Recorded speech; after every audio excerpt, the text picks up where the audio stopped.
Ryan, how are you, man? Pretty good, pretty good. Pretty good, he says, with his famous truck. This thing's been shown all over, right? It's been shown a good bit. I think, let's see, magazines, other TV shows, perhaps, some video. Yeah, and absolutely. Hot Rod Madness is no exception. We're going to cover it a little bit here today. Ryan, what year is it? This is a 1957 Chevy pickup truck that I bought about 3 years ago. And it was pretty rough shape.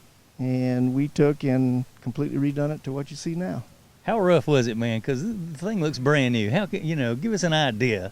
Well, luckily I caught the guy who was doing the truck, had already bought a lot of parts. Okay. So there was a lot of good sheet metal that he'd already purchased, which made it a little easier for me, sweeten the deal. Yes. And we took and put a Camaro front clip under it. We put a Camaro rear end in it, triangulated 4-link, C-notched the frame, boxed it where it needed to be boxed. Okay. And it came with a brand new Flaming River gearbox, so that was great. Sweet. Big plus there. Oh, absolutely. Yes. I mean, you're talking $800 right there, you know. Oh, yeah. And we just went from there. We started with the chassis, got it all like we wanted, and painted it. And we just went with chassis black, nothing special because this is a driver. And yeah, looking at it, man, I'd swear you've been trailering this thing. The paint on this thing is outstanding. Who painted it? CMX Customs, the people that helped me with the welding of the framework and stuff. Yes, sir. They're out of Somerville, South Carolina, and their painter Rick, who is a fantastic painter. He does a lot of show cars. Painted this for me. Yeah, when you're looking into this paint, Rick, you did a fantastic job, buddy. Whoever Rick is, very nice paint. Well, thank you. It's outstanding on the red color for the interior and the bed cover, and then the red stripes around the wheels, the tires, that is. It just accents and sets off the white paint beautifully, man. ZL57, wow. Yep. Beautiful. The ZL57 I come up with. The ZL is because it has a lot of Camaro underpinnings and stuff. Okay. I brought the ZL into it, and then of course it's a 57, so that's how we kind of named it the ZL57. Okay. The motor you see here started life as a 5.3 cast iron LS motor out of a 2002 Tahoe, and I ran it that way for the 2 years that I drove it. Okay. But here recently, I was in town locally at home, and had a little mishap. It dropped a lifter. Oh. Wiped out the camshaft and took out the oil pump. So I figured, well, now's the time to go ahead and put the Go Fast goodies in it. So that's what we did. It's now a 5.7. We bored it out to a 5.7. It's got a pretty radical crane cam in it. It's got 799 high performance GM heads on it that have been ported and polished.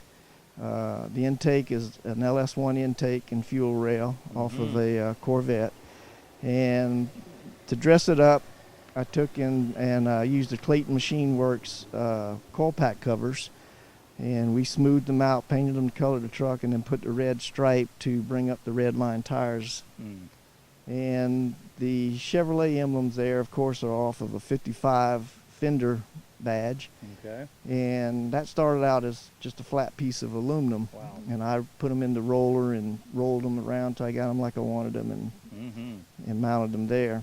Wow, the overall engine bay, man, is just as nice as the outside of the truck. Beautiful, man. Yeah, nicely done, the sheet metal work. Oh man, look at this interior, would you? That is over the top custom stuff. Man, who did the interior? A friend of mine, Troy Swavar, Interiors by Troy out of Somerville, South Carolina, did all the interior work, and he also, which you'll see later, covered the bed cover as well in convertible top material. Wow. We did a lot inside the cab, believe it or not. It's got a lot of insulation in it. It's got, as a base on the bare metal, it's got the bed liner in it, and then we did the Dynamat, and then it's got jute, and it's got the rubber mat carpet. It's got it all. So we tried to insulate it as well as we could so that it'd be easy to cool and stuff. Yeah, and you don't get a lot of road noise that way and all that good stuff.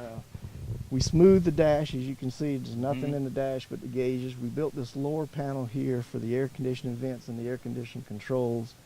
The console is all custom built.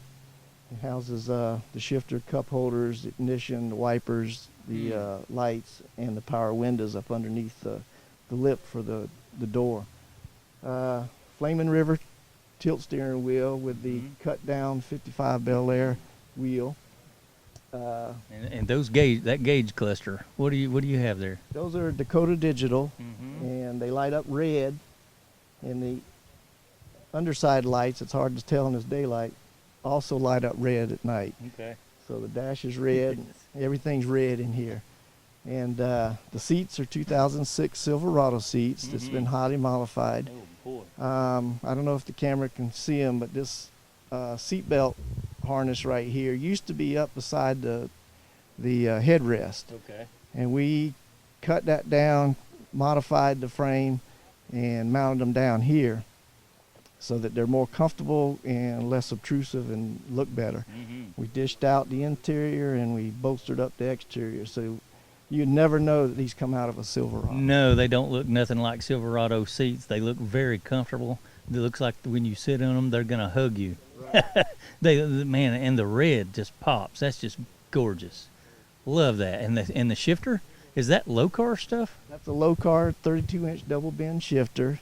It was originally a transmission mount, but I don't like the way the transmission mounts shake. Right. So we modified and beefed up the floorboard and converted it to a floor mount, which meant we had to redo the linkage underneath so that the throw pattern would still be correct. Right.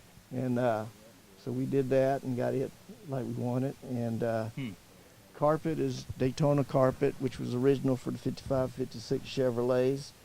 And we keep these clear rubber mats for driving because, again, it's a daily driver. Yeah. Hey, that's some kind of cloth, right? Right. What is this? This is a convertible top material. What we did, we Okay. started out with a Gaylord's manufactured hard fiberglass top cover that's made for the, they made this bed from 55 to 87, I believe it was. I think it's all the same, all the way up to the 80s, yeah. Right. So I ordered it just paintable, and it was in gray primer because I knew we were going to cover it. So once it come in, I had my upholsterer order some hot rod red convertible top material, and we covered it. And you'll notice we have the seams kind of like a vinyl top on each edge here. Yeah, I see that. We had to do that because they don't make the material wide enough to do a full cover.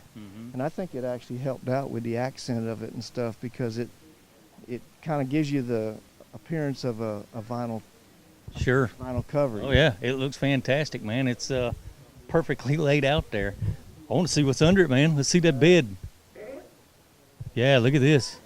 Check this out, Dollar Bill. I think I recognize some of this work in here.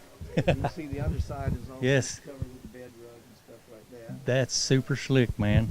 If I'm not mistaken, that's aluminum. You're absolutely right. Smoky Road Rod Shop. You got it. Yes, and his tailgate latches as well. Right. Yeah. Frank and Rhonda Miles are excellent people to work with.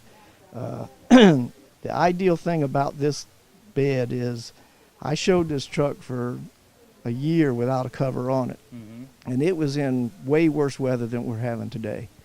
And it won't crack, it won't peel, it won't swell. That. Yeah. It costs you a little more. Yeah.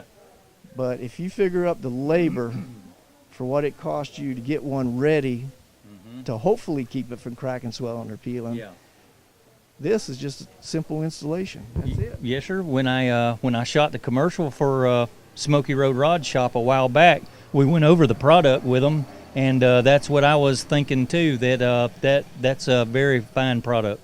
I mean, you're not gonna be able to destroy it too easy. It's it's there. And the nice thing is Frank has like 25 or more different colors and grains and styles of wood.